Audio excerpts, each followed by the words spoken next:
बिहार में भले ही चुनाव अगले साल हो, लेकिन यहां सियासी बयार हमेशा तेज रहती है और इस बार चर्चा के केंद्र में है खुद को प्रधानमंत्री मोदी का हनुमान बताने वाले चिराग पासवान। जो चिराग विपरीत परिस्थितियों में भी एनडीए का हिस्सा रहे। क्या उन्हीं चिराग पासवान का एनडीए से मोह भंग हो गया है? ऐसा क्यों कहा जा रहा है, इस रिपोर्ट में आप देखिए। पहले चाचा पशुपति पारस और फिर भतीजे चिराग पासवान ने केंद्रीय गृह मंत्री अमित शाह से मुलाकात की। रिश्ता भले ही चाचा भतीजे का हो, लेकिन दोनों के बीच खाई काफी गहरी है। इसलिए इन तस्वीरों के मायने बिहार चुनाव तक तलाशे जा रहे हैं। पूछा जा रहा है, गठबंधन के मयान में दो सियासी तलवार एक साथ कैसे रहेंगी? इन सियासी सवालों को सुलगाकर आरजेडी ने पहले चिराग गुट में सांसदों की टूट का दावा ठोका। आज खुद तेजस्वी यादव ने कैमरे पर आकर पन्ने पलटे और पुराने जख्मों पर नमक छिड़का, साथ ही एनडीए में दूरी बढ़ाने की कोशिश भी की।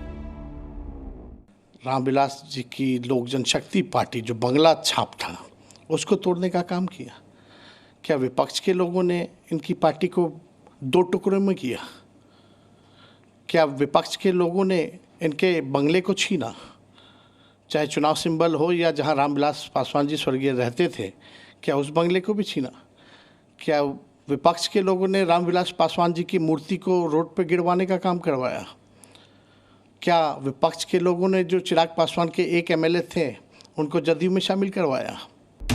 एक तरफ विपक्ष एलजेपी में फिर से टूट की भविष्यवाणी कर रहा है, तो दूसरी तरफ पिछले कुछ दिनों से चिराग के फैसलों ने भी चौंकाने का काम किया है। पिछले 80 दिनों में चिराग के 4 कदम केंद्र सरकार के विपरीत चले हैं। जातिगत जनगणना का समर्थन किया, लेटरल एंट्री का मुखर होकर विरोध किया, भारत बंद को समर्थन दिया और वक्फ बोर्ड विधेयक पर स्टैंड साफ नहीं किया। जिसके बाद चर्चा शुरू हो गई कि क्या चिराग पासवान एनडीए से अलग होने जा रहे हैं। खुद को पीएम मोदी का हनुमान बताने वाले चिराग के तेवरों ने सियासी पंडितों में नई बहस छेड़ दी। हालांकि जी न्यूज के मंच एक भारत श्रेष्ठ भारत पर पहुंचे चिराग पासवान ने इन अटकलों पर ब्रेक लगाने की कोशिश की। ऐसे में लेटरल एंट्री का जो आपने जिक्र किया, ये बात भी मैंने मेरे प्रधानमंत्री जी के संज्ञान में दी। मेरे साथ कई और साथियों ने भी उनके संज्ञान में दी और पुनः उन्होंने इस बात को समझा और ये उन्हीं के ही शब्दों में है कि ये रिजर्वेशन की ये व्यवस्था वैसे ही रहेगी जैसे डॉक्टर बाबा साहेब भीमराव अंबेडकर जी के वक्त में इसको बनाई गई थी। देखिए, कुछ कमिटमेंट्स मेरी पार्टी के हैं जिनका मैंने जिक्र किया और जो हम लोग की प्रायोरिटीज में हैं। ऐसे में अगर उनकी आवाज हम लोग नहीं बुलंद करेंगे तो कौन करेगा? तो क्या चिराग पासवान केंद्र सरकार के फैसलों के खिलाफ जाकर बिहार विधानसभा के लिए मोल भाव की पिच तैयार कर रहे हैं?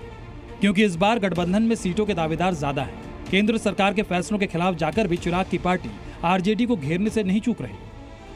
सारी इश्यूज है ना, ये छोटी छोटी बातें होती हैं जो मेन पर्पस होता है ना जनप्रतिनिधियों का, उससे डेविएट करने का। ये सब रूमर्स कहीं से क्रिएट होता है और फिर ये पास होने लगता है, जबकि इसमें कोई बल, कोई मजबूती नहीं है।